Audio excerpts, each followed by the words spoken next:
Well, I'd like to welcome you all again to another meet and greet here at the Windrush GLA, Windrush Generation Legacy Association, I should say the whole thing, at their unit here in Croydon, Whitgift Shopping Centre. Thank you all for coming out again. It's another packed afternoon, and wow, what can I say? We have a Lovers Rock label recording artist here today. We have Brown Sugar, a member of Brown Sugar here today. And for those of you familiar with the process, it's very difficult to get all the members of the band together. So we generally just have representation in these events, but you will get the full story from whoever's been here. As you know, we've been on this journey. We've had more than we ever expected. So without any further ado, I'd like to welcome Pauline, Catlin from Brown Sugar.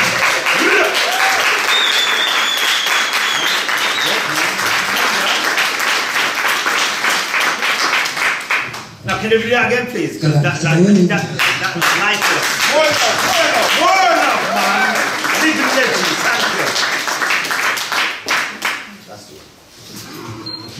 Middle? Yeah, no, we'll just have an intimate session here. Wow, what can we say? I need to turn this away, is it? For feedback.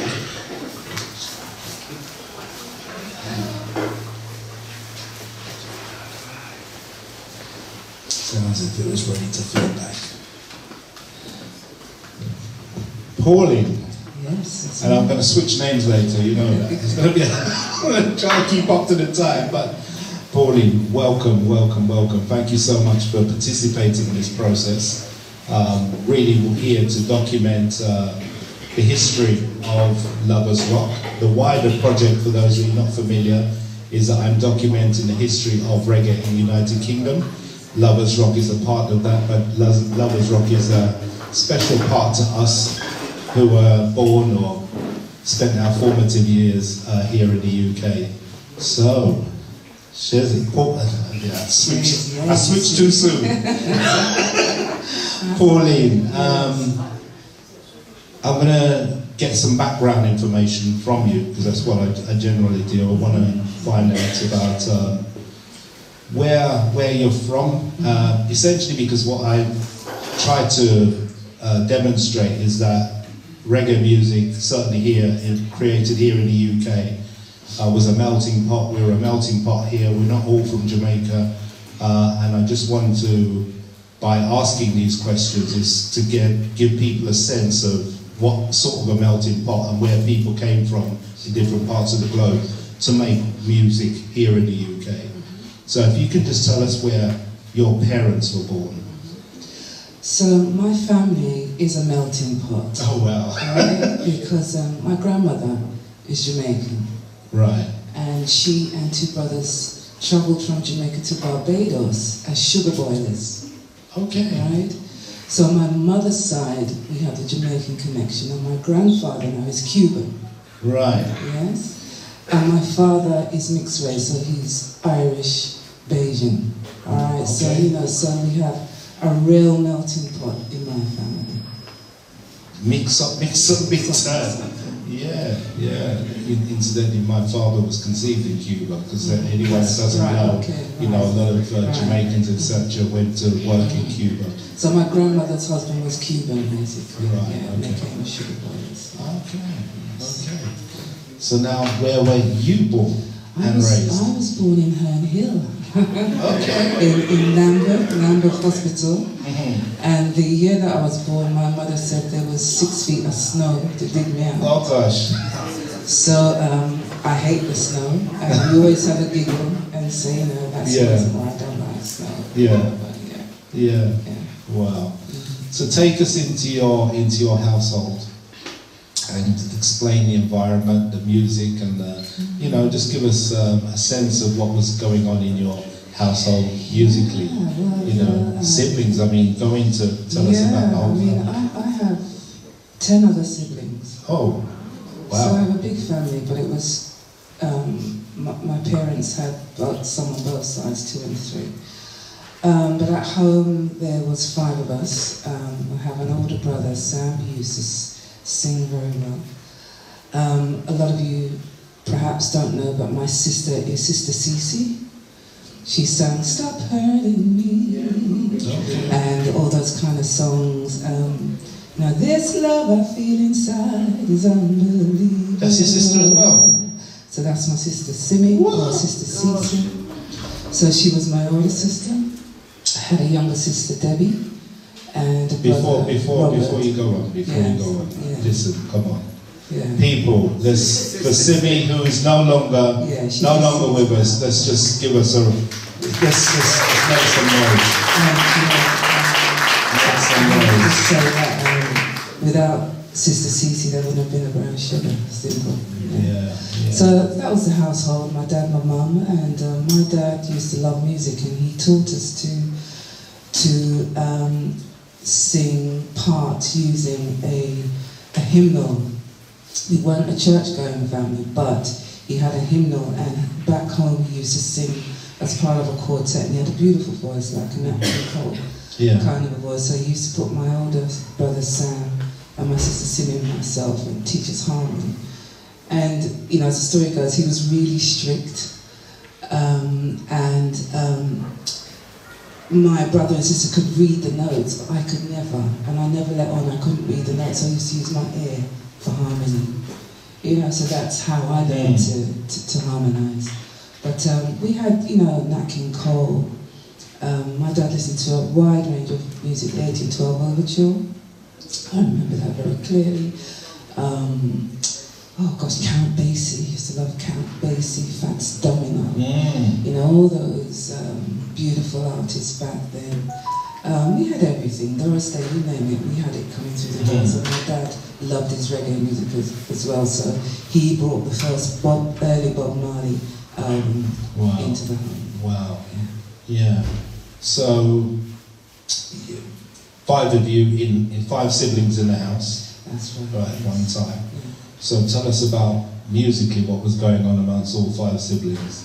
Where were your brothers and sisters leading? Me and my brother Sam and my sister, you know, they used to sit down because I was the youngest of the 3, and we just used to go through the records on the ground, you know what I mean, and just be harmonising together. Yeah. You know, the harmonies came natural.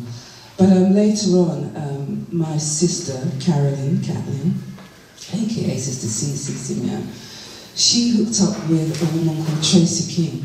Okay.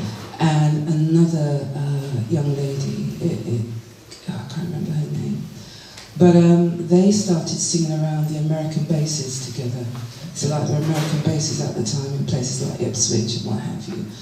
You know, and I used to watch Caroline come home dressed up in her false eyelashes and her wigs and what have you, and I just used to marvel listening to all these stories and the laughter at the responses, you know, that these soldiers would give from the American bases. I just listened to the fun that they had. They used to mimic, you know, American groups, for example. And I just really wanted to sing. I really wanted to sing. I really wanted to follow my sister in that particular path. So that was my first inkling or sense that actually I want to have a go at this. And I probably have only been about 12. Wow. Yeah. Wow.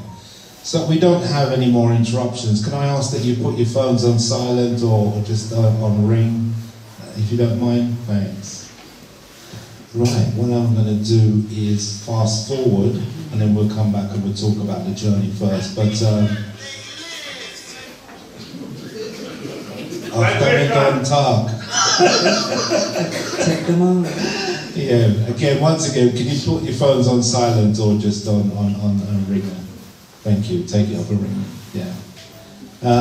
Yeah. So what I'm going to do is fast forward because we have to acknowledge here is Brown Sugar were the first group to record on the Lovers Rock label. So we're gonna. Well, you tell me what the first song was, and then I'll play it. Well, I was 14 years old when I sang this song, and it's... Whoa, you can't understand. No, I'm a 14 like that. I was 14. You were a baby. 14 years of age. Singing. Then take you out to the car. 14. You know, the story is that we were all so very young. We were just children. Yeah. You know, we have children, right? I've got almost 10 grands now, right? And I look at them and think, my gosh, I was doing that at 14 years of age, but there's a story behind that. Yeah? Okay, let me drop the tune, and then we'll talk some more. So, your first tune was? I'm in love with the dreadlocks.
Sing-along crew.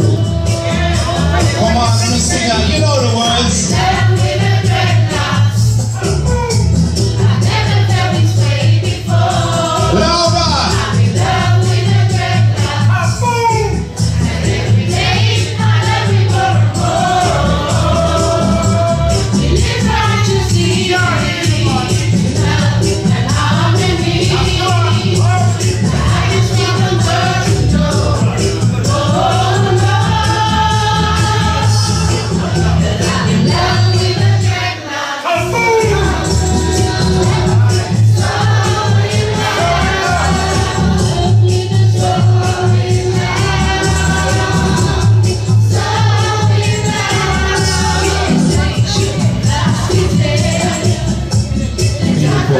So much to get through. Round of applause.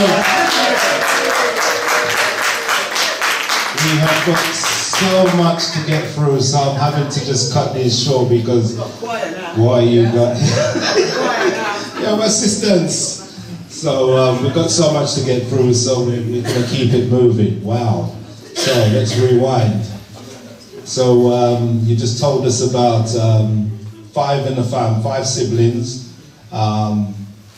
And we skip forward to playing that, so we need to find out how that situation came about. You got to the recording phase. So, just to recap, you sung as a family, you sung together, so you already knew you could sing and you were doing harmonies, etc. within the home, so that was all well established.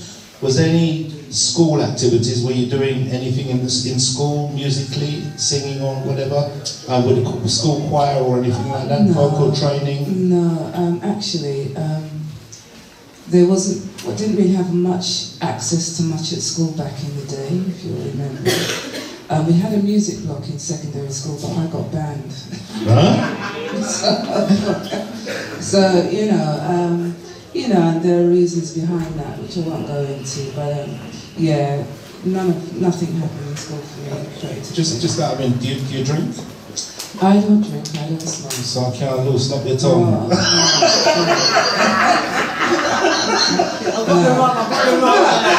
I'm straight with you, you know, schooling was very, very difficult. Yeah. It's very difficult. When I went to primary school, I was probably about 1 or 3 black children in the school at the time. One of my earliest memories are horrendous, but I'm going to put that all in a book. Growing up in school, and in secondary school, wow, you know, I went to Kingsdale in Dulwich. Have you got any Kingsdale people here? But again, you know, we had a really hard time, and I ended up getting expelled. So, you know, I ended up in a recording studio. Simple as that. You know, so, you know, without going into detail, it was rough. I never liked school. Okay, okay. So, moving on, we're at the age of 14. How did this connect? How did the recording situation come about? You said your sister was doing it. Yeah, my sister was already working with Tracy King in some American bases and things. And, well, the first day I started school, I think we were in a hall and I saw this little girl and she had a massive afro. And she was so neat. And I remember going up to her and saying, "What's your name?" She said, "My name's Karen." Okay. We were 11 at the time, and they split us up into tutor groups. She wasn't in my tutor group, I think that's what they were called. And we ended up being in the same religious education class and French class. Okay. And we just hit it off. We started talking, mucking about. I don't think I was a good influence because I was making her sing at the back of the French class and getting into trouble. But that was it, and I took Karen home to meet my sister, and I said, "Caroline, I found somebody that can sing. I want to start a group. I'm going to start a group." And Karen had this most amazing, pure voice. You all know it, right? Karen Wheeler's voice. And my sister taught her to harmonise. Okay. So what we would do is that between the two of us, we would school her. So we'd be singing like Jones Girl songs and all sorts of songs and teaching her how to do the third harmony, second harmony, third harmony. And that went on for a couple of years. Right. And fast forward, I was really, really wanting to start a group. And we used to buy the South London Press. You know the South London Press? Yeah, the office used to be on Liam Court Abstract. Yeah. Still there? Yeah. Yeah, so we used to live around the corner on Ainsbury Avenue. And I remember getting a copy and seeing this young black girl in the paper sitting at a piano, and I'm thinking, oh. And I read it, and it was talking about this young black girl. She had somebody who was trying to manage her, I can't remember the name of the manager, and her name was Carol Sims. And there was a phone number in the paper. So I took the phone number, called the phone number, we met at Clapham Common, and that was it. That was how Karen Wheeler, Carol Sims, aka Kofi, and myself came together. Not as Brown Sugar then, we didn't have a name, we were just practicing together and singing together.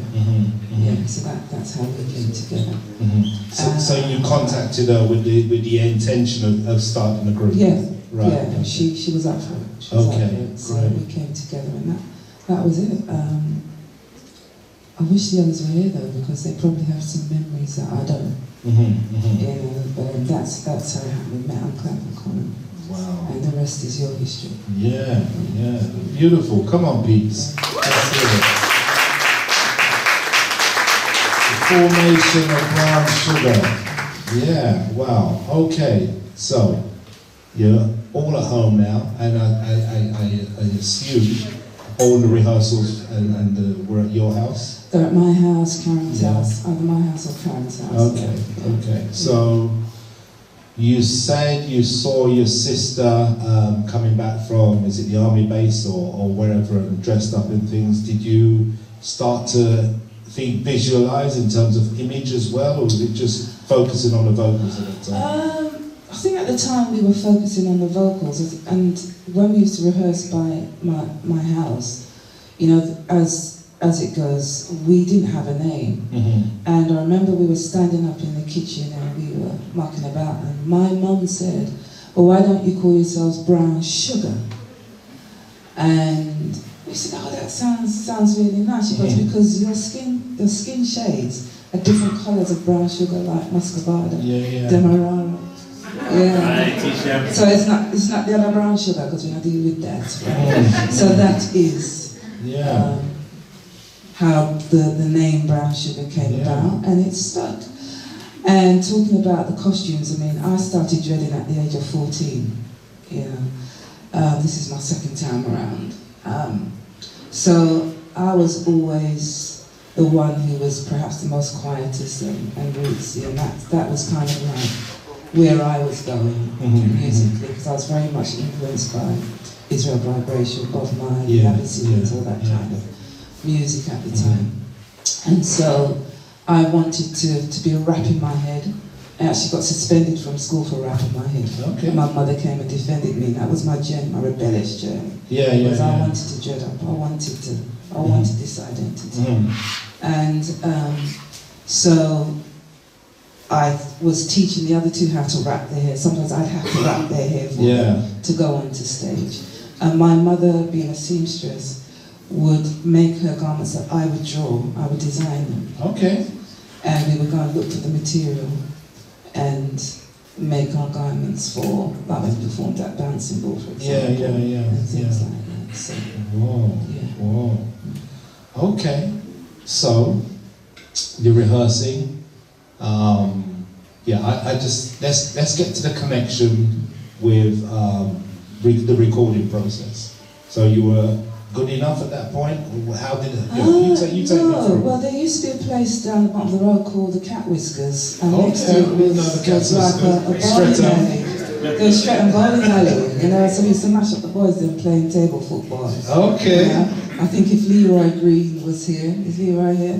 There was a group anyway who used to rehearse on Brixton Hill.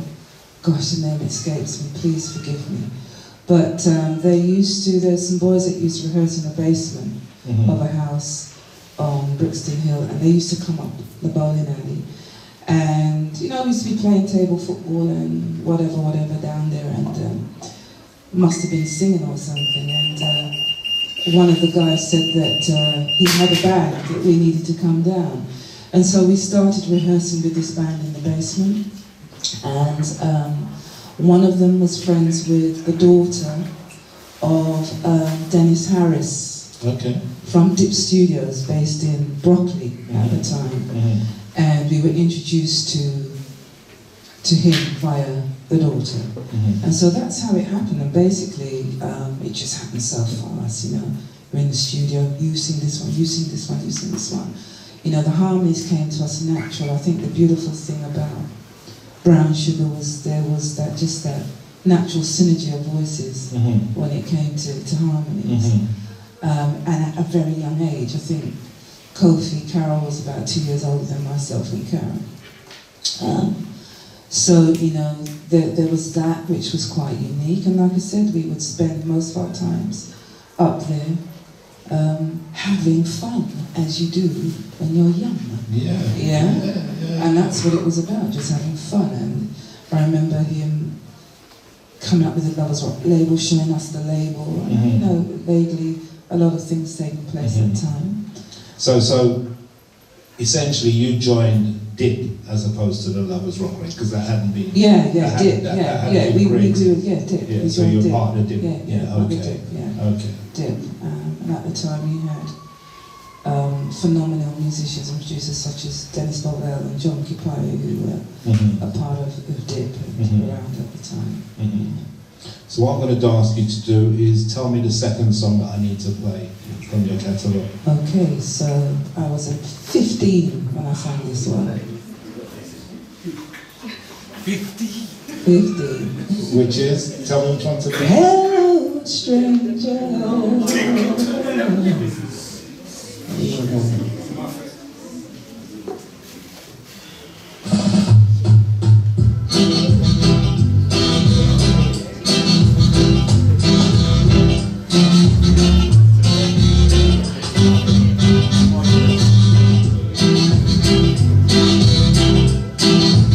Sing, ladies, come on.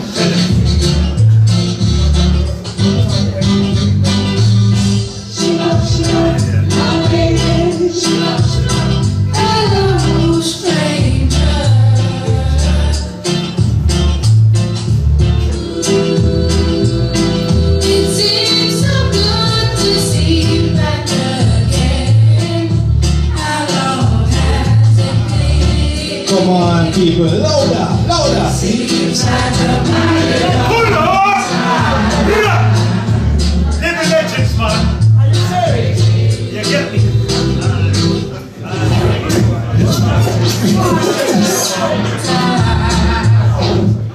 Cyber world. There we go.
Because we've got a lot to get through and very little time. Unfortunately, we had some technical issues on that big track there, big track. Let's hear it for Brown Sugar. Hello, Stranger.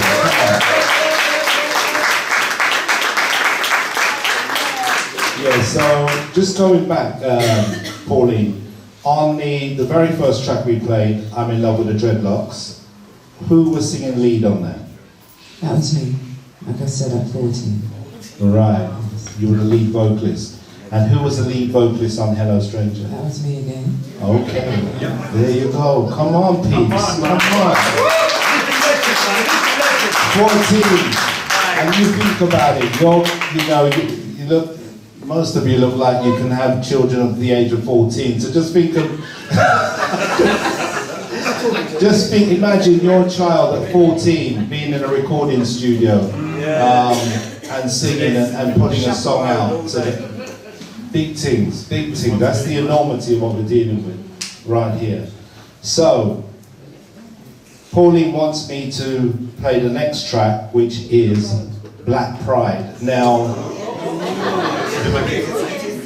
you've got something to say about that, so let's just leave I just that. want to say that, Black Pride was a really special and important song. It was written by John Kipai, and Karen Wheeler sang the lead on the original Black Pride. And I'm bigging up Karen because this is, for me, the most iconic song of Brown Sugar. And I'm so proud, I sang that one, that we were able to do this one before Karen catapulted on behalf of us all.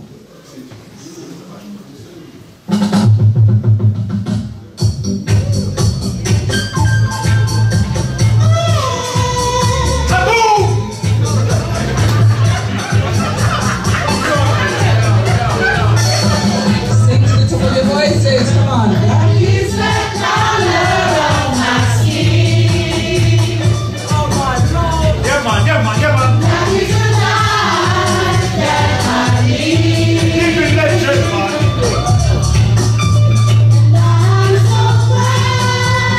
Now cease, CeeBee, cease, and settle.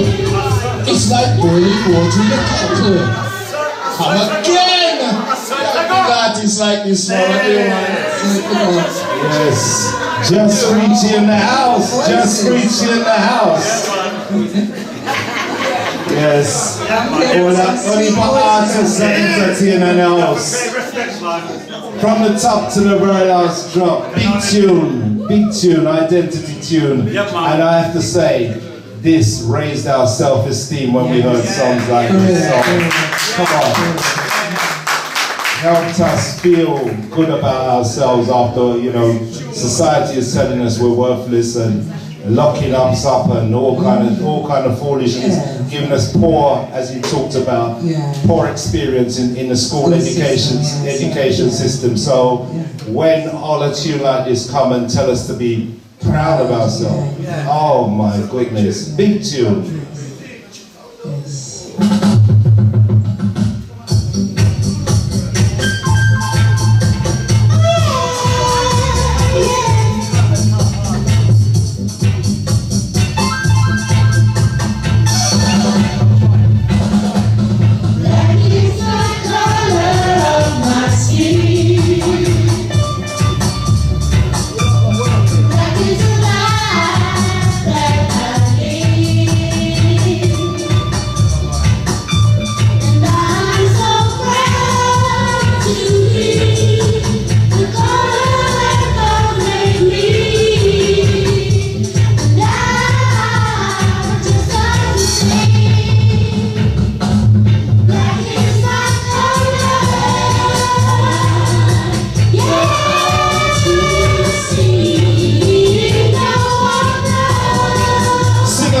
people, come on. Proud of yourself.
Black pride.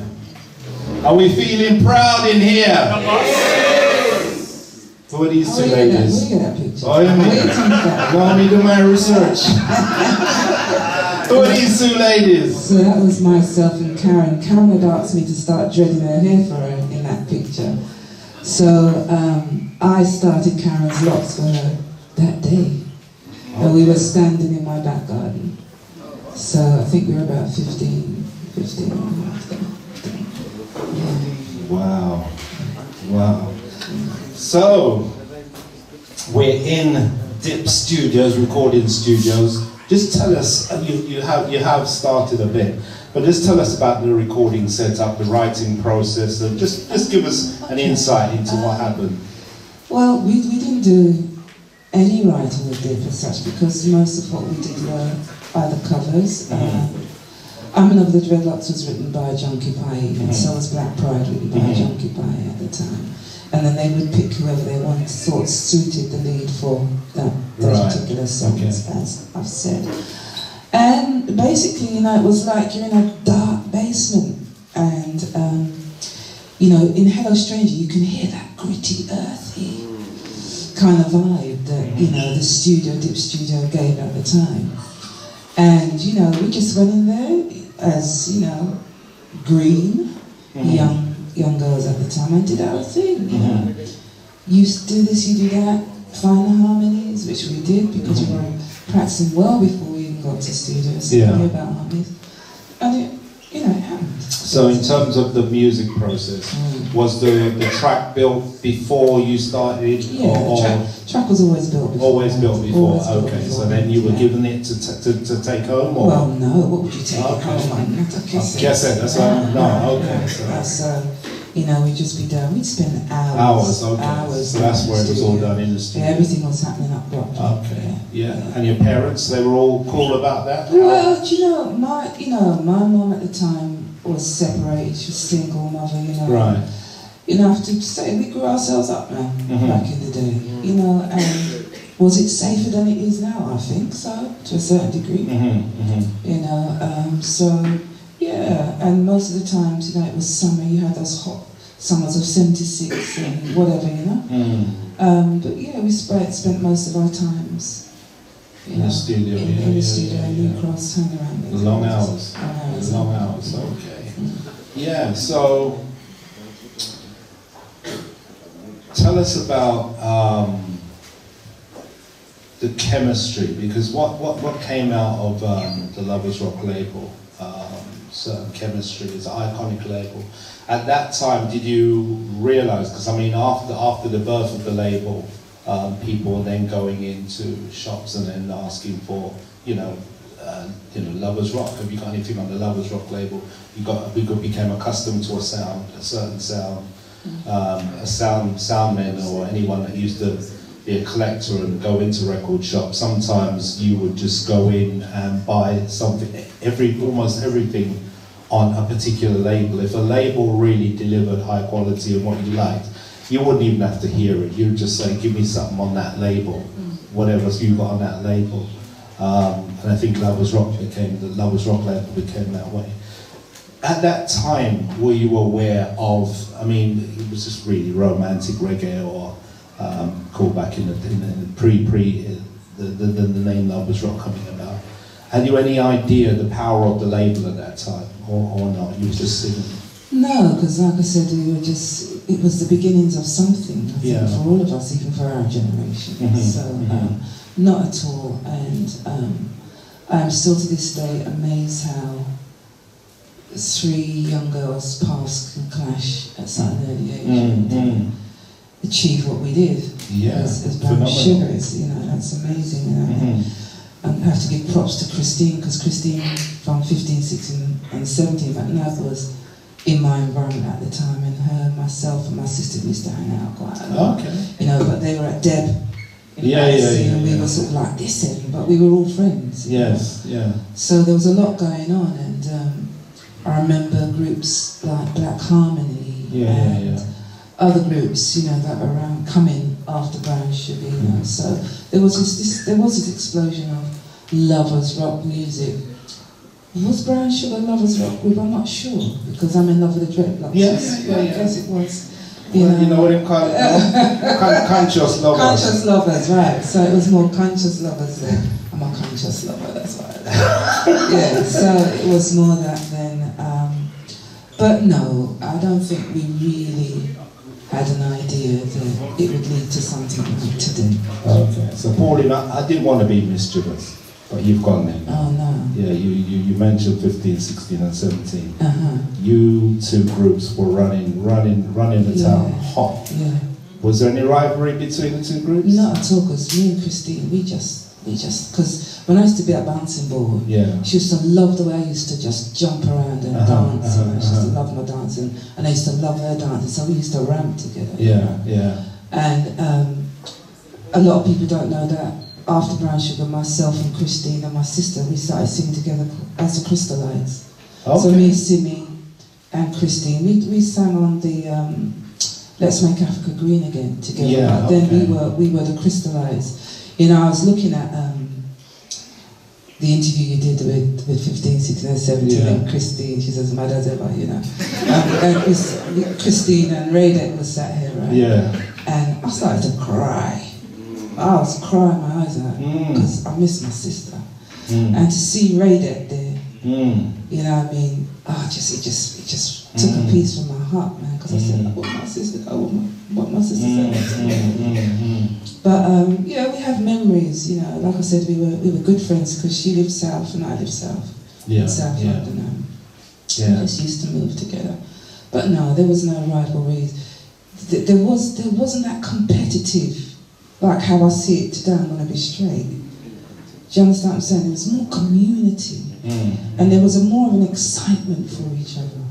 You know, it was different vibes back then. Now, you rolled with Christine. Christine confessed here that she was the rebel. You dropped out of school. So that leads me, I have to ask, were you a rebel? No. You just stood up yourself? No, you know, out of the 3, I was the quiet one. Okay. Out of the 3 of them, I was always the laid back, quiet one, but you don't mess with quiet people. It's as simple as that. So, you know, I was serious. I was a very serious kind of character. And, so I was a quiet one of the 3.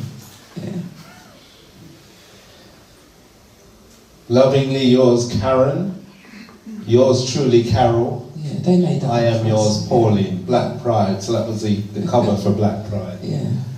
I'm gonna actually bounce forward to another photo now. So this one's come out. So, which tracks on the Lovers Rock label did you guys write? You said okay, so Hello Stranger was a cover. I wrote Confessions Hurt, so that's my song. Karen and I wrote our reggae music, which was picked up by Decca initially. Yes. So hold on. Yeah. Decca. It's a big thing, It was a big thing, but we were too young to even realise it was a big thing. Yeah. McGrum. Yes. McCarm. Oh, kind of thing. Yeah. Yes. No, but what I'm trying to show is that, and the reason why I'm reacting the way I'm reacting is because there were some groups that got picked up on major labels back in them time there, so had the potential to make some serious money. Absolutely. You know, yeah. and normally when you've got that kind of link, the next stop is Top of the Pops or whatever when you get those kind of licensing arrangements. I know you probably didn't know about that part of it them time there. But we're making the links now, and we're looking at how the whole thing, and before Lady Smurf says it, we're trying to find out where the money went. Well, you know, brown sugar's money lined some pockets back then. So there's a reason for this being up here. Yeah. This picture here. Because you see it's the same picture that was back from, and it's now on an album that's out now. Yeah, but I mean, this is all, you know, kosher. I mean, they approached me, they're called Soul Jazz Record. Right. They have to, I've been in the industry too long now. My background's arts, my background's creative, I know my stuff. Okay. Now, so they did approach you, that's all we want to know. They approached me properly, okay. And it was dealt with properly. So, you know, and again, I'm really appreciative to them because there's never been a Brown Sugar album or a compilation of all the Brown Sugar songs. Soul Jazz Record put this together, including my sister's songs. Yes. T.T. Ross and a couple of others. So yeah, it was welcome. And we welcomed it all being in one, and the fact that it then means it can be digitally streamed. I think this is streaming, and that was available in the MP3, the download stores. I think it's streaming because one of the problems we've got with a lot of the music, or specifically because this is a Lovers Rock exhibition, one of the problems we've got is that a lot of the music isn't accessible if you don't have the vinyl, and obviously the vinyl ain't around now, so you have to get a second-hand copy. There's not much represses, second-hand copy, you're just left out. Fortunately, some of it is now getting into the digital space, which means that the next generation will get access, because our kids don't do MP3, they're just streaming, you know. Yeah, I mean, the streaming is an issue for artists if you're artists, because you don't make the money from streaming. You know, your money's in the live work, if anything. The music I'm doing now, I'm doing it because I'm at an age and I'm doing it for love, you know what I mean? You know, if I was in it for the money, I wouldn't be living, really. The wonderful thing about social media and the internet is that, you know, you have global access, you know, and so hopefully, you know, that part of our history is embedded in some way, in that way. And obviously you're doing the Oral History Project, which is amazing. You know, and there are different formats now in which you can archive and store material, so, you know, that's amazing in itself. So this is archiving. Yes. This is an oral archive that we're doing here. So just for those of you not familiar with the process. And it's part of our African tradition for us to tell stories. So we're doing oral archiving here. Okay, passing on the story. Okay, so your time, I'm weary of watching the clock.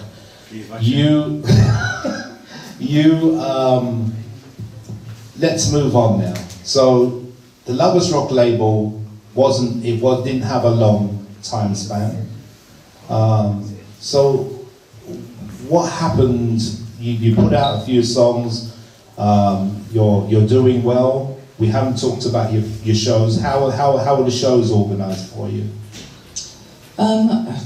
Obviously through promoters.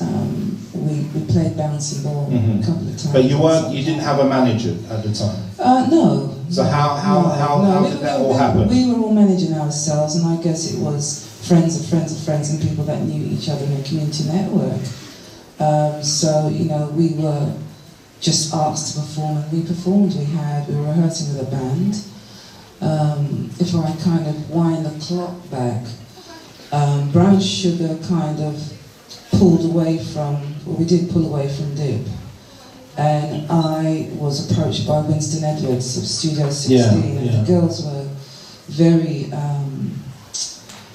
disillusioned at that time with the industry, and I, you know, you could understand that because we're not getting the money. And you know, I used to try and battle the situation, and you know, I remember getting £25 every day. Yeah. So you had expectations, so and they weren't met. Happening, and they weren't Okay. met. And so I went to Studio 16, and that's where I recorded I'm So Proud. But I did that on my own with my sister Simi, and songs like Runaway Love and Confession Hurt, and convinced them to come back to Studio 16, and that's when we recorded our reggae music, and Decca got involved. Okay. You know, how they got involved, I don't know. Right. What was licensed and how much money was handed over, I don't know. I remember going to somewhere and taking some nice flashy pictures all the night. Okay. You know, I was going So did the proper photo shoot? Yeah, proper photo shoot and everything, but like I said, we were green. But, you know, post that, everything kind of quickly fell apart. And yeah. So, Wow. yeah, Okay. that's the story. So let's take you into Studio 16. Winston Edwards. And I like the dubs that they've done of Studio 16. So that was again in Studio 16. I think it was Dennis Bovell doing the That's engineering. right, so Dennis Bovell's doing the engineering and the producing. Yeah. As I'm So Proud was there? I'm so proud.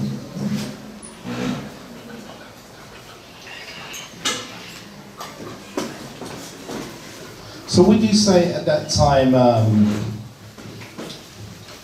Brown Sugar at this had broken up, or you were all in contact still? Yeah, we were still very much in contact, but like I said, you know, there's a lot of disillusionment with what was going on. Yeah. And at the time, I started running my own sound system, if you didn't know. Hello?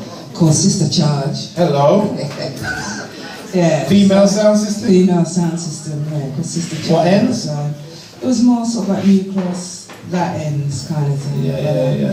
That wasn't long lived, I kind of dabbled with that a bit. But So what was your role? Selector? Sorry? Selector? Of course. Well, you told us you could toast as well, so... Yeah, exactly. So, yeah, but, you know, we were getting involved in different things. Karen started to spread her wings a bit more as well, and started, you know, with dabbing. I was singing with Claudia Fontaine as well, and Karen.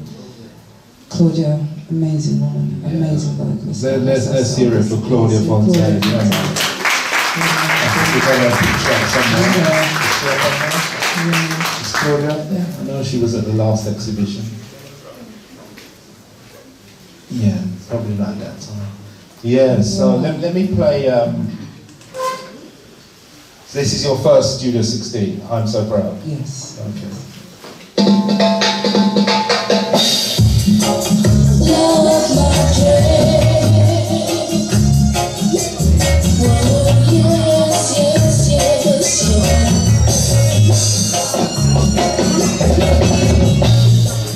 Prettier than the whole.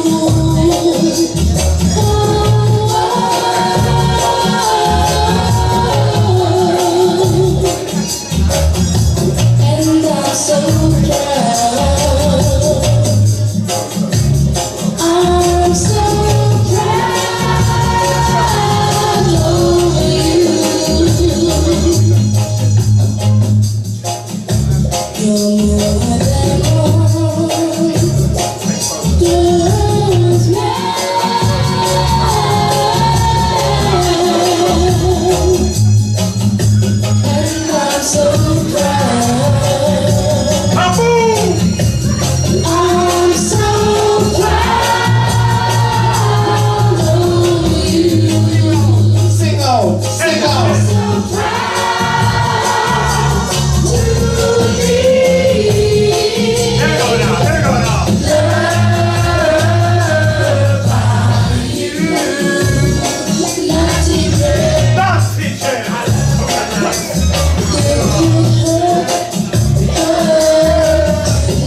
I was trying to find a picture that I had of you many years ago. I mean, I think I interviewed you, the first time I interviewed you was probably 2018, 2019, around that time.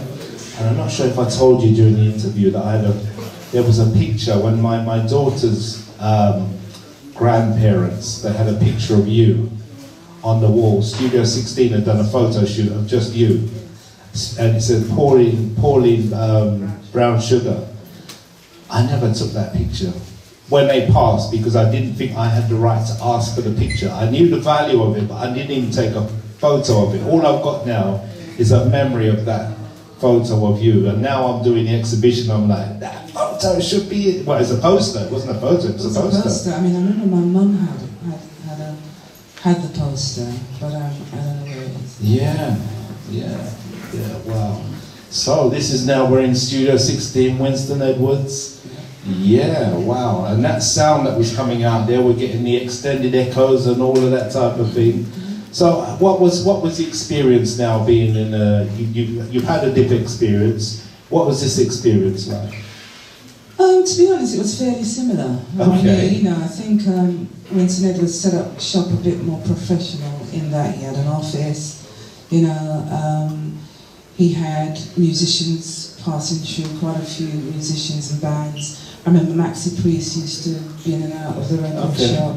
It was right opposite the university, the shop. Goldsmiths University, the shop. So yeah, it was a good setup. It was a nice setup. I remember touring from there. We did a tour with Dennis Brown. So whose tour was that? It was Dennis Brown's tour, but we were on tour with Dennis Brown. Okay. We came back and we ended up performing at the Rainbow and winning the Black Echoes Award for the best UK female trio. I mean, we had some nice times, out of there. But like I said, our greenness overrun and there was a lot lacking, and so the demise happened in the same way. So. Was there any interaction with Dennis Brown on the tour? Yeah, I mean, I used to do a lot of backing vocals for Dennis Brown with Christine. Me, Christine and my sister. So one particular one was Old Man River, Old Man River. Big tune. We did the BBs. Yeah. The backing vocals. I used to work with Lloyd Chalmers with my sister. Right. A lot. So we used to do all the Jamaican singers coming over. Me and my sister were always called to do the backing vocals on the albums for like Marcy Griffiths. Whoever came in, you name it, those artists come. Were you near them? Tell me. Call some names. I can't remember. There were just so many. We just used to go up into Goodsby Studio. And another studio up in Bethnal Green, and we'd be there for hours just doing the harmonies because me and my sister were the go-to for backing vocals, particularly for reggae music in this country, because we were good at it. And we also used to do a lot of work with rock bands and other bands. Okay. So we used to make our money when we started to understand the industry a bit more. Doing backing vocals in studio on a lot of albums for a lot of different people. Wow. Yeah. So, in terms of credits, on the reggae side, did you get credited much? From what I've seen, Karen and I did some work with Azrad. I've seen them credit us, for example. We did some BGs. Here and there. And on the rock side, you were credited? But as you would have been as Pauline and Catlin. Neil Fraser, great, proper, dealt with us respectfully and shared the knowledge, you know, so Okay, so that's, out of, you know, for those that don't know, for Ariwa, Mad Professor. Ariwa, and just Yeah. time for a plug. Yeah. Mad Professor's here on the 8th of April, so those of you that want to know about the Ariwa story, this is a place to be. Yeah, so as he said, he started in '79 in his living room with his studio, but yeah, so you had a connection to. Was this your connection with Ariwa before Carol? No, this was So after. this is still after. After, what do you mean, before? Before Kofi was born, in terms of her name, Deep Kofi on okay, so Ariwa. Kofi. Just trying to get a time. Yeah, so what happened was when Brown Sugar finished, basically. I mean, I left the industry completely. Right. Completely. My sister continued out there working with Dennis Brown, touring with Christine and Dennis. Right. Black Uhuru. No, Marcy Griffiths, she was touring internationally. Janet Kay, she worked with. And I took myself to uni. I went back to uni, got my degree, and I spent over almost 30 years working in the creative sector. So I left the scene completely and forgot your question. Yeah. But before we go on, I was going to keep you in Studio 16. Yeah. Give me another track from Studio 16 that I should share with the. But you know, I can't. Confessions Hurt? Yeah. Would that be it? And I can tell, we've got a man that's got a box of records here just to let you know. This is Dimitri here. So Yes, we don't have to try and distress the brain cells there. It's so long ago because we're talking what? Wow. 60 minus how much? Runaway Love. You see, when you were playing this, I didn't even remember this track. You know? Runaway Love. You and your smiling face, that's right. Yes. Oh wow. I've got to get some pictures with this. Yeah. We're up here, you're saying that? Yes, Arabic music. Wow. Because they're rare. Let me take them from you. Any of them rock, I mean, no trouble. Arabic What's music. that one? Dreaming of Zion. Wow, so I wrote that one too. On that. Yeah, so this one I wrote, yeah. So, wow. Yeah, wow. Dreaming of Zion. Yes. You know what, I really do like this song. Dreaming of Zion. Yeah, Dreaming of Zion, yeah. Let's get into Studio 16. Yes. Give me a tune. Give me a tune. Our reggae music. Our reggae music, Yes. okay.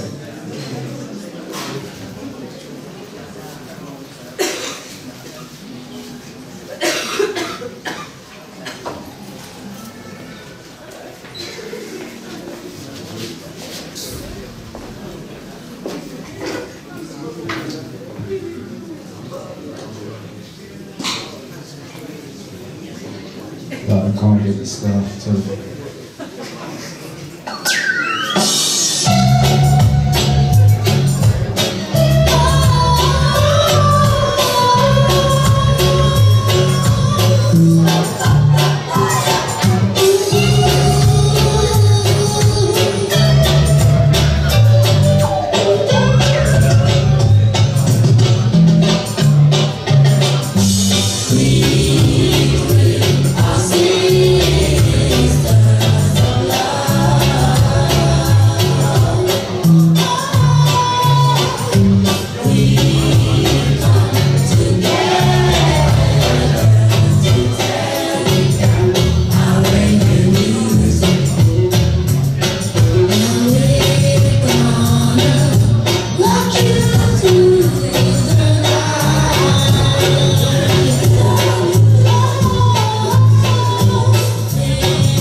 have some noise.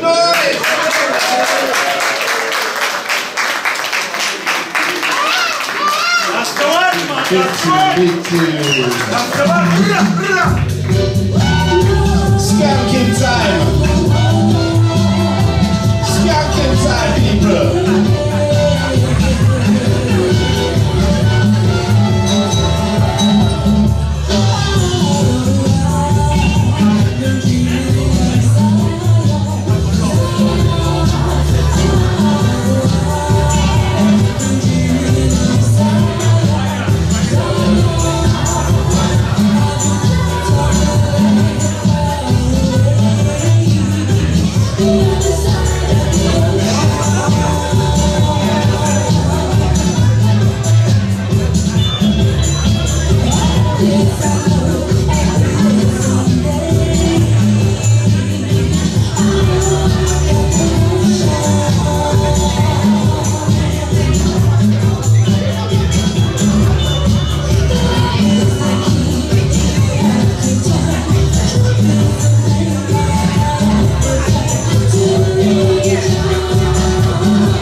Hear it for Brown Sugar, dreaming of Zion.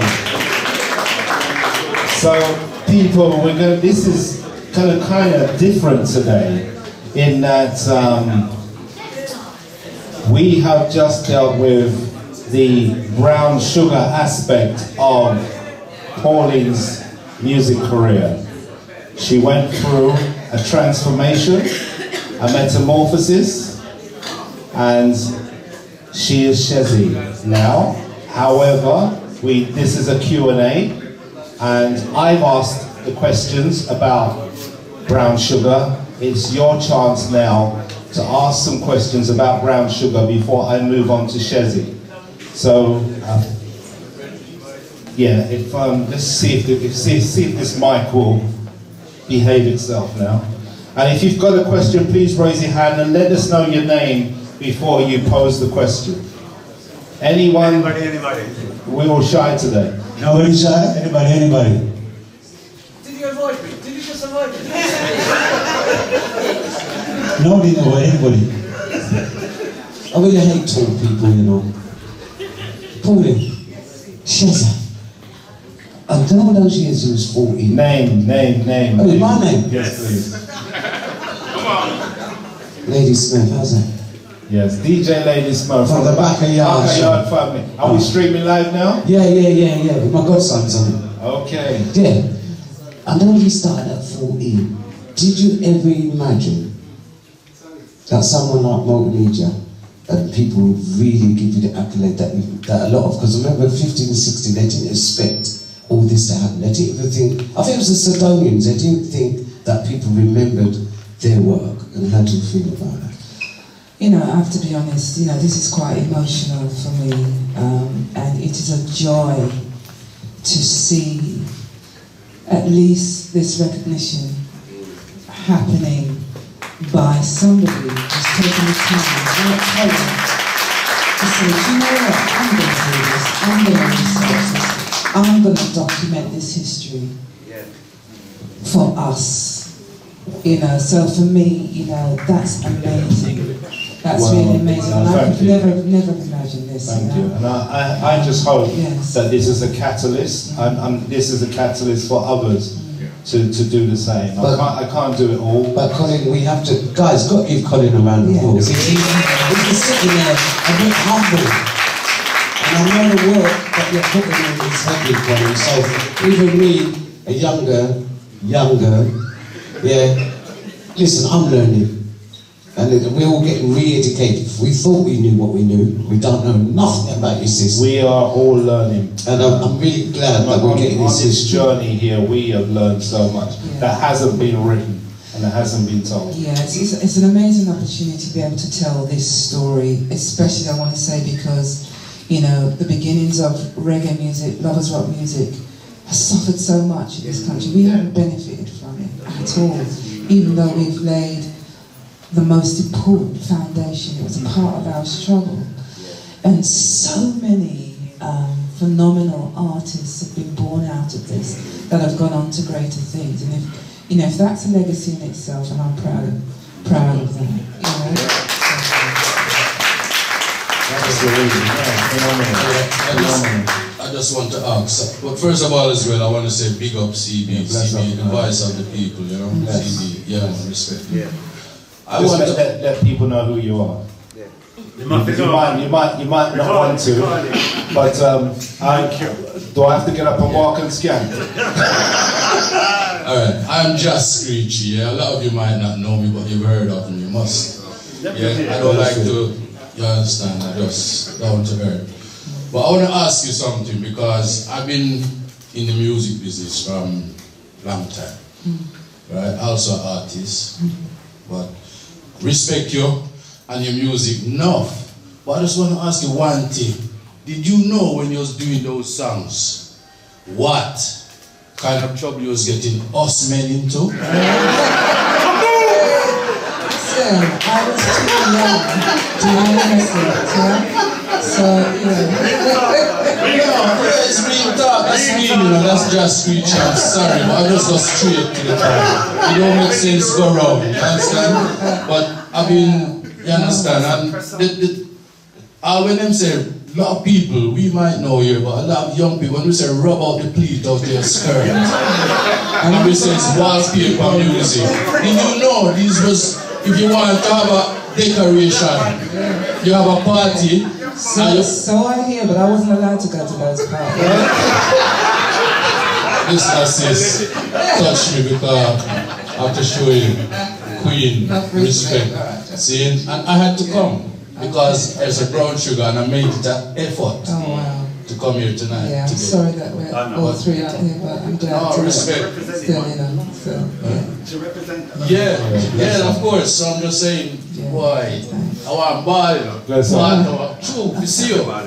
We see you. No, man. Let's not just Screechy, but one thing we do in here, just Screechy, if there's an artist or whatever, we make sure that you know, they're here to let people know that artists are supporting artists. So that's what I call. That's what I call. I'm a dancehall artist.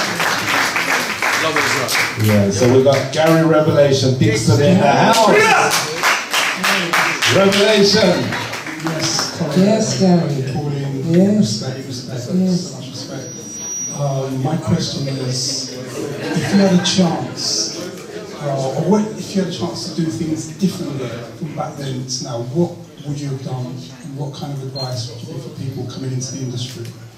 You know, it's the obvious thing really is that if you check, we were really young, and you know, our families didn't know anything about the music industry. We were children, but if my child got involved in the industry today, then I'd make sure that all the I's and the T's are crossed, you know, and you know, dots and whatever, and that all those legal ramifications and all the paperwork and everything that we should have known would have been in place. And I think the lack of that knowledge within that infrastructure is why we don't have infrastructure today. True. So, it's sad, because like I said, our music formed a catalyst even for lovers rock music coming out of the yard, like Sugar Man, those artists. We started that. Absolutely. So it's a shame, and that's one of the reasons why I pulled away, because we were left to it, and our parents were just surviving at that time. Yeah. Thank you.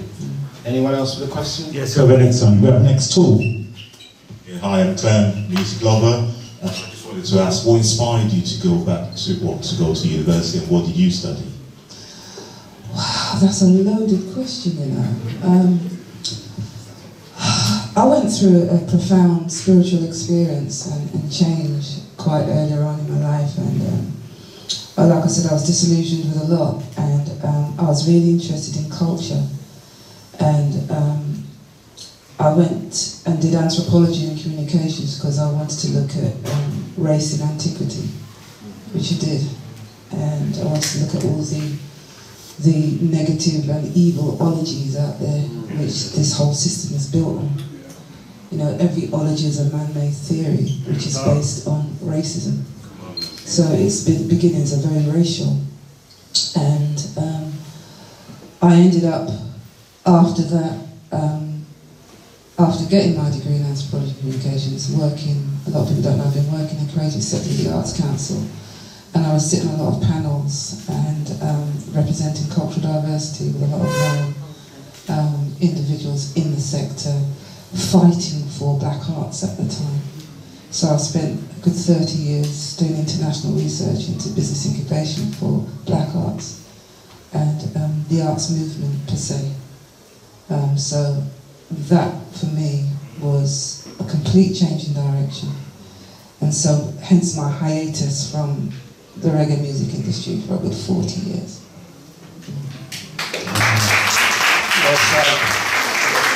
Wow. So you sound like you're still at the heart of it with fighting in our corner, even within the Arts Council and... Yeah, I mean, like I said, I've worked internationally. I've done international research for the Arts Council. The Decibel program came out of that. I've worked in museums, so I know all about oral history. I know about funding. I know about, how the money is distributed. I've been in there, but I jumped ship because you hit glass ceiling and there's nowhere to go. Yeah. And so when I hit glass ceiling, I ended up running my own organisation. I delivered a course with the University of Bedfordshire and wrote the modules and delivered that for some years. And run an organisation where I was helping to build the capacity of a range of artists. So I did that for a while, and then I started working as a freelancer, as a bid writer.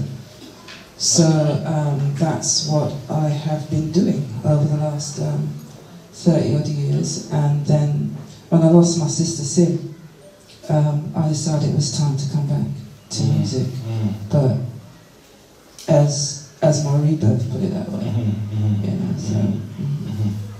Okay. Next one more question, because I'm going to go. We're going to make this transformation about now. Anyone else? Anyone? Anything? Oh, Floyd. Yeah. Hi, I'm Floyd. Just a two-part question. Well, hold on. You're not just Floyd. You're Floyd from... Oh, sorry. I'm Floyd Fever from Channel Radio, same as CeeBee over there. Two-part question. Do you still communicate with the other two members, and would you ever consider getting back together to at least do a one-off concert for the people there? How honest do you want me to be? This is a safe space. Alright, so I've been trying to make that happen for some years now. I'm in contact with Karen. Karen and I have always been in contact. We're very close. I'm going to give Kofi the respect here, because without Kofi's re-recording of I'm in Love with the Dreadlocks with Maccabee, and she re-recorded Black Pride, has kept Brown Sugar in the hearts and minds of people. Yeah? And so I give her that love and that respect. Yeah. Well, let's So, see. Let me you just know, pause you there. Come on, peeps. Let's. But what I too recognise is that, you know, we all have a path. And what is for me and is mine, you know. So it hasn't happened, not because 2 out of 3 didn't want it, so reading between the lines. Karen would have loved to do it, because her heart is with brown sugar. But it is what it is, and that's why some of you are aware I've had 2 sold-out shows at Pizza Express Live, and the show is called From Brown Sugar to Shezzie, where I take the audience on a journey and dig up all these songs from the archives, including my sister Simi's songs, as part of the show. So that's what I've been pulling together, resourcing myself, and my dream is to tour that Brown Sugar to Shezzie show, so that people get the kind of the musical story, the musical history through the music. Yeah. So. Wow. And that was the Brown Sugar story. Yes. And then we now move into Shezzie. Shezzie. Okay, so you've given us a nice lead in. Okay. So, just tell us, Shezzie, where the name came from. Well, it was Shezzie. It was Shezzie, but nobody could pronounce it. Yes, and people are not clever enough. I'm one of them. So it's taken from the book of Ezekiel, and it's feminized with she on the front. So what I did was I just shortened it and came up with the name Shezzie instead of Shezekiel. So that's me now. I don't know what you're going to play. No, I'm just taking them through the look. Okay. But the first track. So this is you now. So come back. You know why I look behind this? Because makeup does a lot in the ladies. Exactly. She knows shadow. Take time.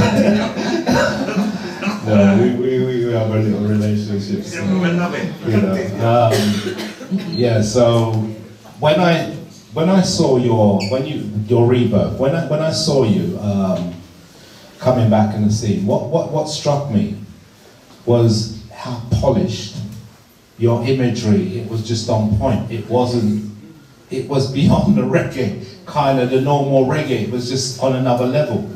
I was struck by it. Seriously, I mean, it's just you're raising the bar in the reggae field. Because one of the things I've been pushing since I've gone into sort of broadcasting and whatever, and be part of Reggae Fraternity UK, one of the things that struck me was the lack of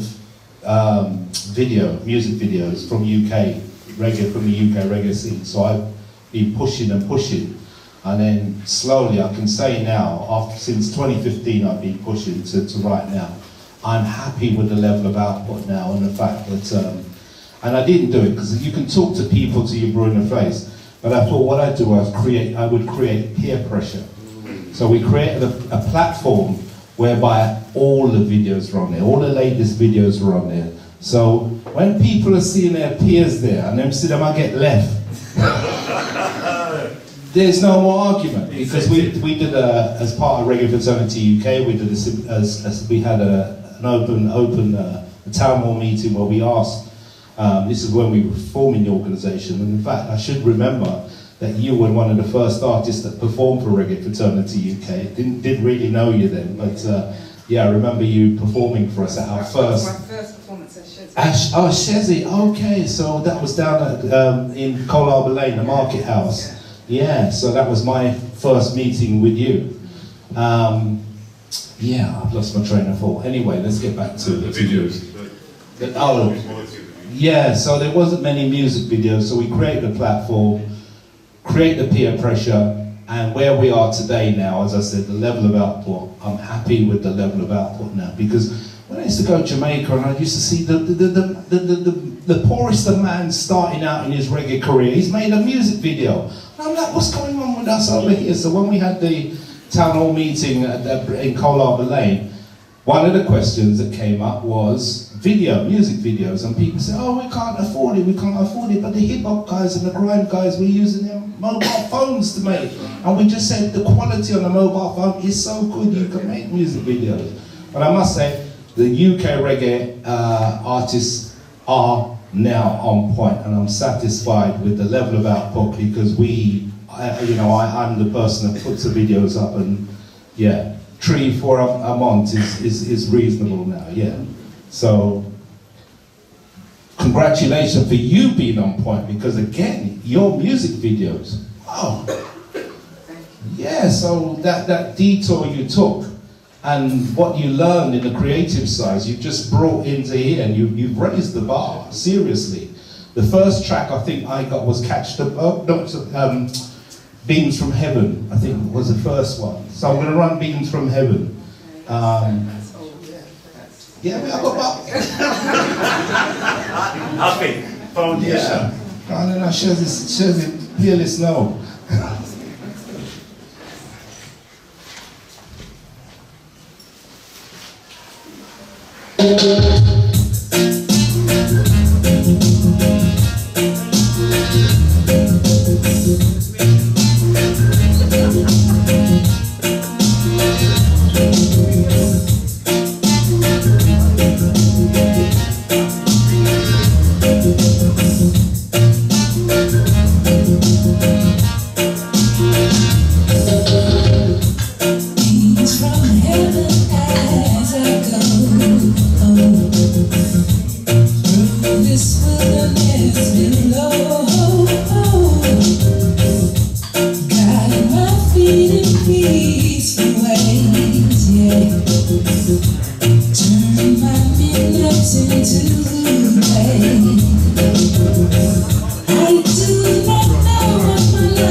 Say, help me out. Shezzie. No, we haven't reached Shezzie yet. Shezzie. Okay, yeah, so tell us about that particular track. Okay, that track, my sister was transitioning around that time, she had cancer, and that was me coming back, and she said, she'd never liked the fact that I stopped singing completely, and she kind of begged me, you need to do what you love, and so that was kind of like, for me, the impetus in coming back was, okay, I'm just going to dig out all these songs that I've either written, had in a suitcase or what have you, and all my favourite songs, and just start doing them. So I dedicated to her when she passed in 2015. Okay. That was dedicated to her, yeah. Wow. Let's hear it for Simi again. And, yeah.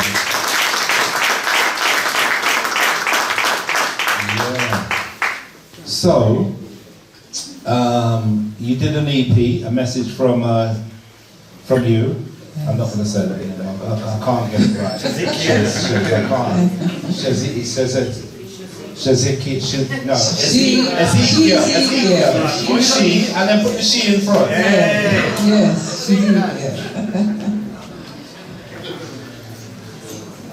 Yes, catch the boat. Yeah, let me go catch the boat. Actually, he says, I want to do something, because I'm talking about the way you're embracing the art side of things. So I want to go to music video.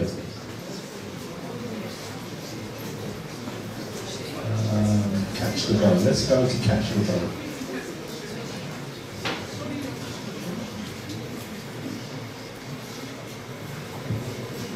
can show people what you're doing.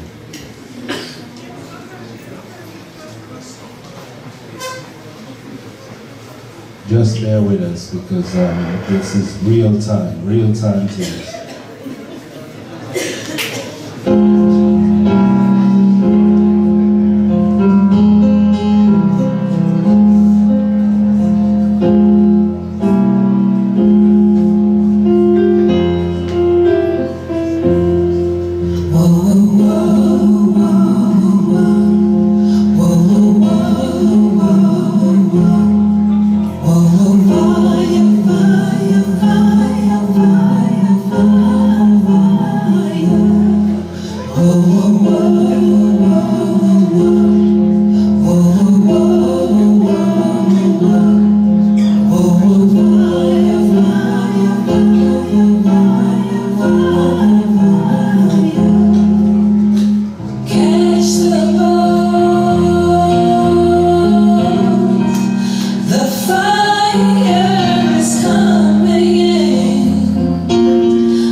Ladies and gentlemen, from Pauline, Shezzie. I struggle with people, see with me? Yes, so, wow. So, that's on an EP. So tell us about the making of the EP. So, again, my paths crossed with a jazz musician called Wayne Brown, who himself is now deceased. Wayne used to work with artists like Junior Giscombe, Ruby Turner and what have you, and it was actually a work situation actually. I was running some events and he came to see me and we started talking, and then he found out that I was originally Brown Sugar and I was singing. I said I had a whole suitcase of songs and he lived locally, so I just took my songs to him and we started to map them out, and so this is the fruition of the Catch the Boat album. So, you know, I had songs that I'd written over a 20-odd year period that were just, like I said, locked away in a suitcase. You know? So this is the result. This particular album of songs is a result of me suddenly just coming back and finding my way back musically. No. So tell us the process. So you've talked about the Dip, the Lovers Rock label, Studio 16. Now, Simi's encouraging you to come back. How has the process been this time around? It's great because, you know, I think as an artist, if you're artist in here, you're more in control. So you're in control of the creative process. You know, I do all the marketing myself. It's my material that I've written. You know, I have all my legal things in place, you know. So, you know, I'm involved in the creative process, and as a creative, you know, singing wasn't my only thing. I'm a visual artist, I'm very visual. So I'm able to kind of translate my ideas musically and visually by finding people that I can work with who can do the work, basically. So this is what you're seeing. Yeah. Yeah, so...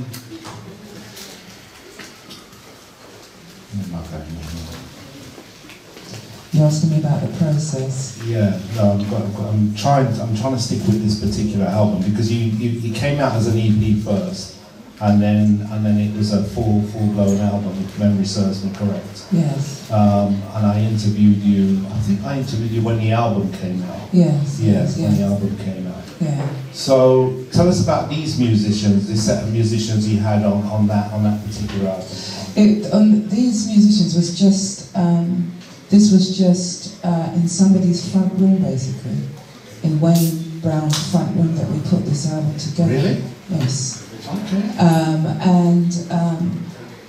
Wayne Brown died, he passed away, unfortunately, during the process. So I had to retrieve all the files, and that was a lot of hard work because we hadn't finished producing all the production.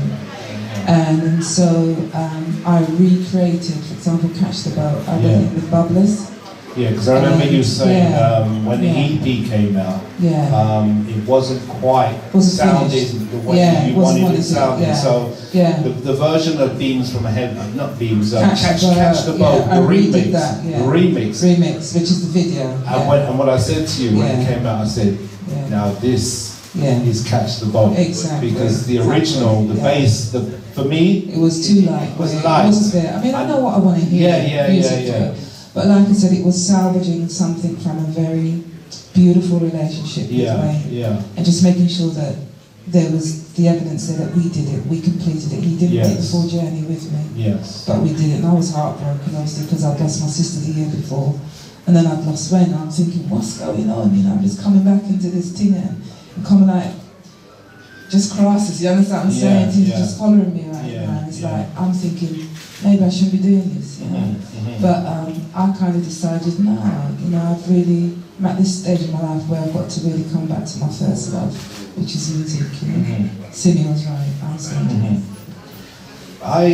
Going through your videos this morning, you've got your own YouTube channel. Yeah. You released all the videos through Shezzie. You didn't go to, what's the video company called? Not Spotify. The video, the one that does all the Reggaeville. You didn't go for Reggaeville, and you got some big numbers. Yeah. Whoa! Yeah. I'm like, how much thousand? Yeah. But you're a testimony that you can do it yourself, because a lot of people go to Reggaeville to try and get the numbers. Seriously, you know, when looking at, I'm dealing with this from a UK reggae artist perspective. So I think, you know, looking at the way you're pushing and the way you're marketing, you can pass on some knowledge to people, because whatever you're doing, it's working. I think that the issue is, like I said, you know, having worked in the creative sector myself for almost 30 years, I kind of get the marketing to a certain degree. Yeah. But we have no infrastructure. And we work on a basis of, I know you and I can introduce you to somebody, or I don't like you and I like you. So I tend to, you know, I work in an isolated way. Do you understand what I'm saying? In the sense that I know who I am as an artist. I know what I want to see, and I know how to do it. So, you know, I thank God that I'm in a position to have that knowledge in order to execute that. And that's what I do. You know? I'm really, you know, I got a pleasant surprise this morning about the the numbers. It's all right. I think I know what this is. And you've also got to know that, you know, your world is bigger than Brixton and Streatham and... You understand? You know, it's got where I push my music. Because, you know, I see why I'm going here. I understand what's going on here, and it's not good. It's not good at all, man. You know, it's, you know, and that's another conversation. So, you know, I tend to work outside of the box, you know, because that's where the reality is in terms of pushing music. And, you know, finding those people who know what they're doing creatively, who can interpret my vision. Yeah, yeah. So how did the album do for you? Catch the Boat, like I said, I've sold it, I've managed to sell CDs at concerts very well, and events, but you don't make money from streaming. If I didn't have another life, I couldn't live off of music today. You know, it's in the live work with COVID and the venue situations, and again the kind of nepotism and all that goes on with promoters here and what have you. Doesn't matter how good you are, you have to know somebody or what have you, you understand? I'm just riding the wave given to me, and I believe in it.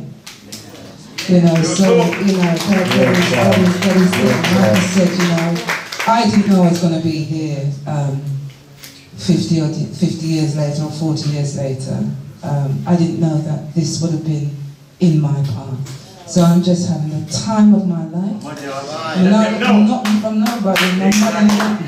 You know, I'm just living my artistry out there in a musical way, you know, and that's it, you know. So no expectations, none at all. Yeah, but you also do some collabs, and one of the artists you collaborated with is our JJ Born to Sing. Let's hear this. It's been a crazy 2 years. I know, Shezzie, but we're gonna make it. The pain of this life cannot equate to the joy that will come.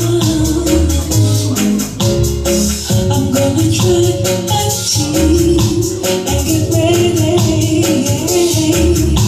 'cause I know the battle is won. And the weekend may endure for a night, but joy is in the morning time. I won't give up the fight. My faith is to your light. He knows my name, and I'm gonna be alright.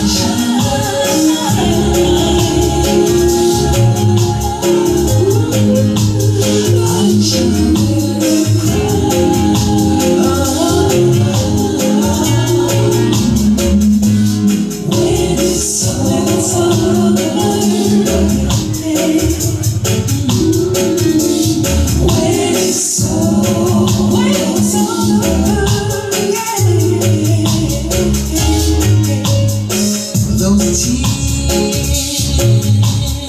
on your face shall soon be wiped away, and the pain you feel shall be no more.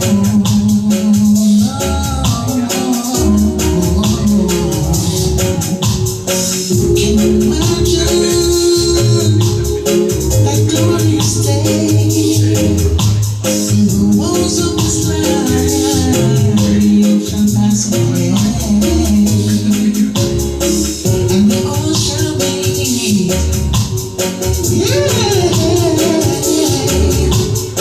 oh my God,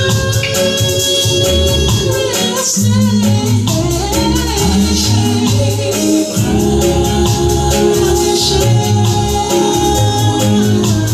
I shall cry.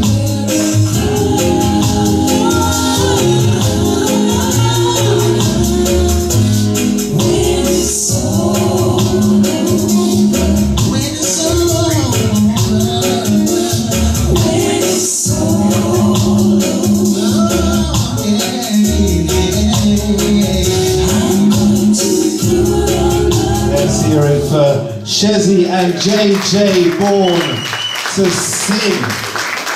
Wow. Wow. Whose idea was that? You know how it happened was when I was at Brixton, when you did that launch event, that was the first time I met JJ born to sing. And I spoke about my sister. I just come from seeing her, and she was on her way, basically. Yeah. And I wasn't sure whether I was going to come that night. Oh. And we connected that evening, and he actually wrote a song which he sang with Singer Mandy. And he dedicated it to my sister and sang it at her funeral after her passing. Wow. So we've been in contact ever since, and I said, I'm going to find a song for us to do, because we just had that vibe, during the lockdown and everything. I said, you know what, I found a song. I want you to write a verse. I'm going to write a verse. And we just came together, and this is the result, So, beautiful song. Let's hear it for JJ and Shezzie. Love it. So, I just have to. There are other artists here, and let us know who you are. I know Nubian Queens are in the house. I know Verna Morgan's in the house. Linda Brown's in the house. Come on, let me know who you are. And I'm not disrespecting any. Who? Angela Nash. I said you're supposed to do it. Angela Nash is in the house. Listen, before we finish, we're going to acknowledge all the other artists that are in here. So please let us know. Don't forget Mr. Harris's daughter's in the house. Yes. Carol, yes, Carol. Yes, the new owner of the Lovers Rock label. Yes. Please stand up.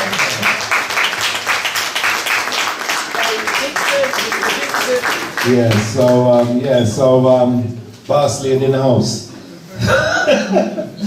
Yes. Shezzie, you haven't stopped there. So you've been at the Pizza Express. Well, you've been Pizza Express. You've also been Bosdale.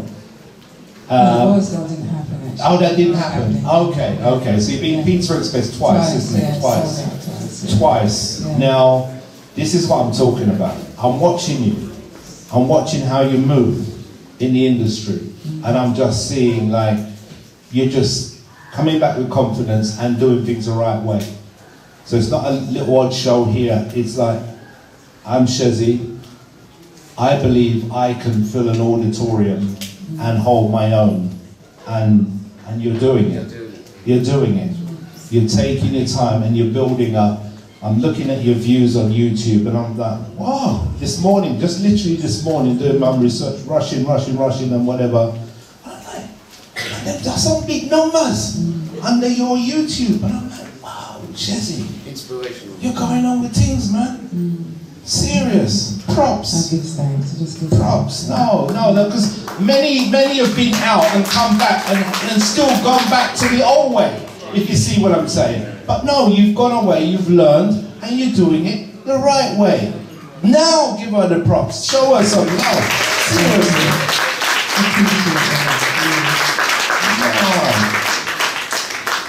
Tell us about, so that show is called From Brown Sugar to Shezi, which you want to take around the country eventually. It's tough. Yeah, so tell us a little bit about the show while I find the next video. Yeah, well, this next video is from the EP Lioness. I don't know if that's where you're going. That man, that's what I'm... Loving That Man. Loving That Man, that's where I'm going. So I reconnected with the wonderful Kyo Brown, if you know him, musician and jazz singer, musician, producer. And I've known Kyo for, oh God, a long time, a really long time. But we reconnected professionally again for the work that I was doing. Yeah.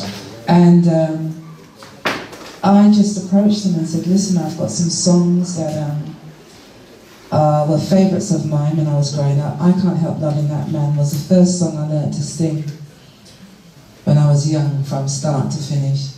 Okay. And it always influenced my musical style, and I just thought I'd love to do like a reggae jazz version of this song. And Sata Masagana is like, whoa, that's what led me to the Word of God, the Abyssinians album, you understand?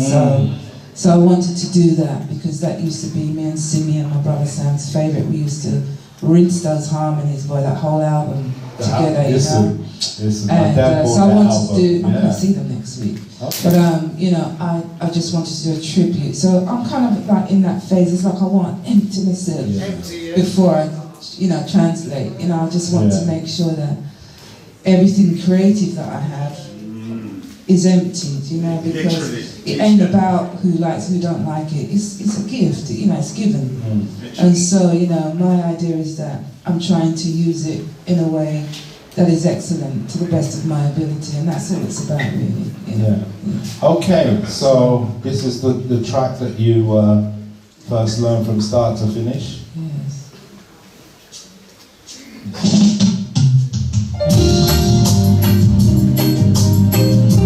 Produced by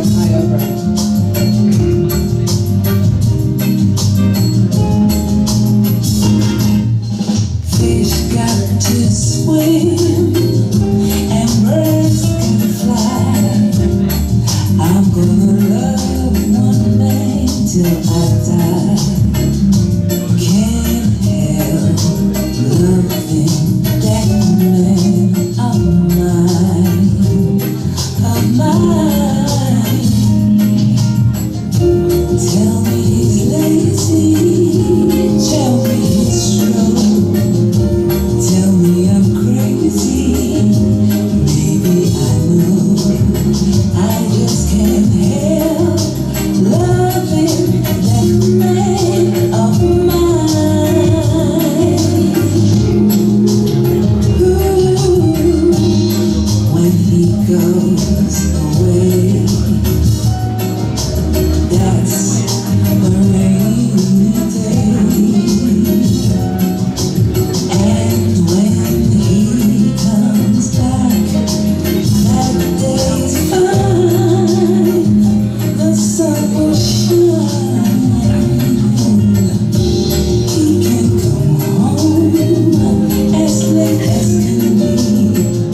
Home without him ain't no home to me. I just can't help loving that man of mine.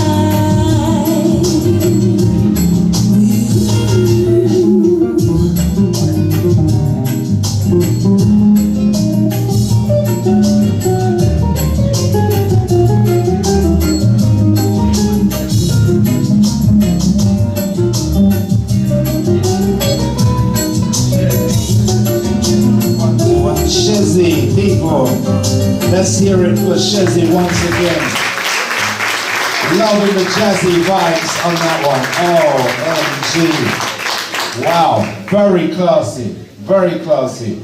Tell you, when I saw that, I was like, oh, really proud that, you know, you can show us in a different light.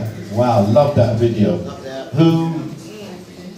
Who's responsible for the direction and the concept? So again, it's myself. Okay. So what I tend to do is I put some visual boards together, some mood boards. I try and find the outfits that I want. I find my makeup artist. I have a team of people that I work with, so I have somebody that will manage the day for me.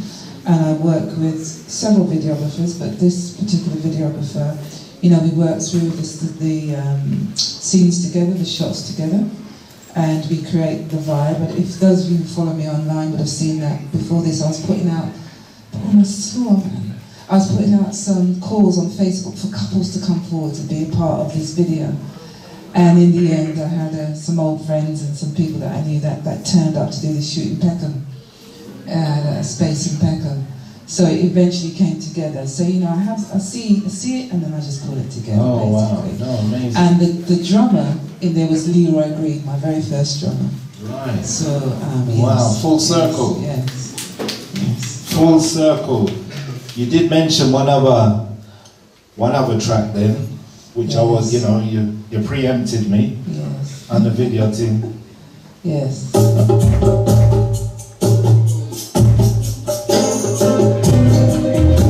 Praise him, the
Sata Masa Ghana.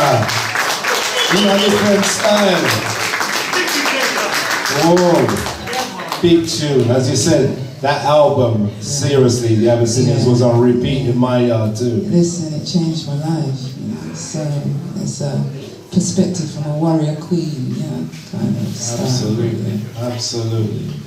Yeah, so we're in the Shezzie period. You asked questions about the brown sugar period. So we're now going to questions. Anyone got any questions for, not Pauline, but for Shezzie? The part when we can produce. Shezzie. She's abbreviated into Shezzie now. So your opportunity to ask questions. Shezzie. Hi, Shezzie. Nice to meet you. Stand up, please, and say your name. Hello. Are you going to do any tours in the UK soon? You know, I'd love to. I've been trying to approach venues, but you see, when you're on a DIY, it's really difficult because, as I said, you have networks which are really sewn up here, and a lot of priority is given to artists coming in from abroad, especially. And if you don't really make up the numbers here, like I said, my audiences are really outside of the UK for my work at the moment. So it's difficult, but to that question, I would love to. You know, I'd love to bring a production, particularly the production from Brown Sugar to Shezzie, to some known venues regionally. So, if you know any promoters that want to take a risk, let me know. No, absolutely. Put the call out. You know, don't ask, don't get. Yeah, exactly. Any other questions? Any other questions? For Shezzie. Hi, Clem again. I just wanted to ask, how would you define this phase of your transition? I mean, how would you articulate it? You know, the beauty of life is when you keep pushing, even though it's tough, you discover things about yourself that you wouldn't know if you didn't push through. Yeah. And like I said, I'm enjoying being 60. I'm enjoying my life. I'm happy. Yeah. Let's hear it. Let's hear it. Yeah, and so like I said, for me, the beautiful thing is, you know, it's hard because I lost my sister Simi, but without her I wouldn't have started this journey. To find myself, and I found myself, and I'm loving myself, and I'm enjoying myself. And that's good enough for me. Yeah. That's it. Yeah. Bless up, bless up. Round of applause. Any more questions? Okay, so as time is running, what we normally do around this time is we go to photos, but I'm gonna just round it up now and hold on, let me just get a picture of you up here and just say thank you. No more tunes, no more. Well, I'll put it to the vote.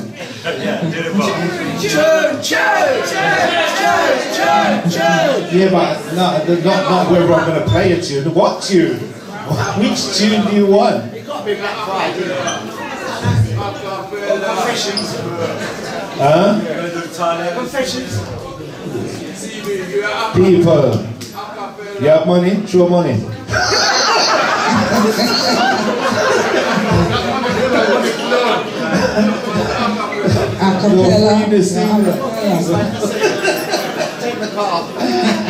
Okay, so all right, we're going to finish with one tune, but time is running and passing, and we have to respect the running time of the unit. So it's what's left for me to say, Shezzie, is hey peeps, you're here to witness history here.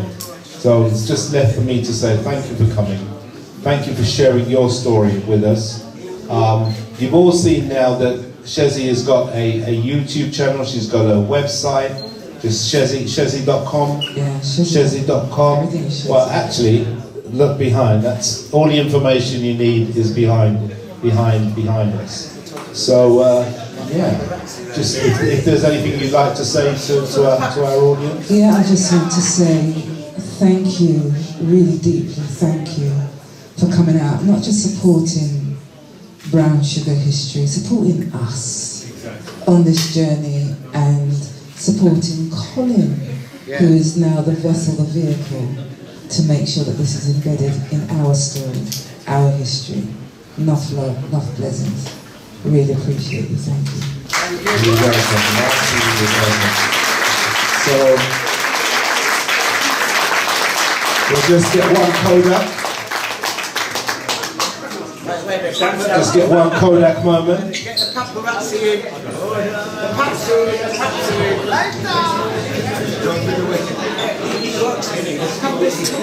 in.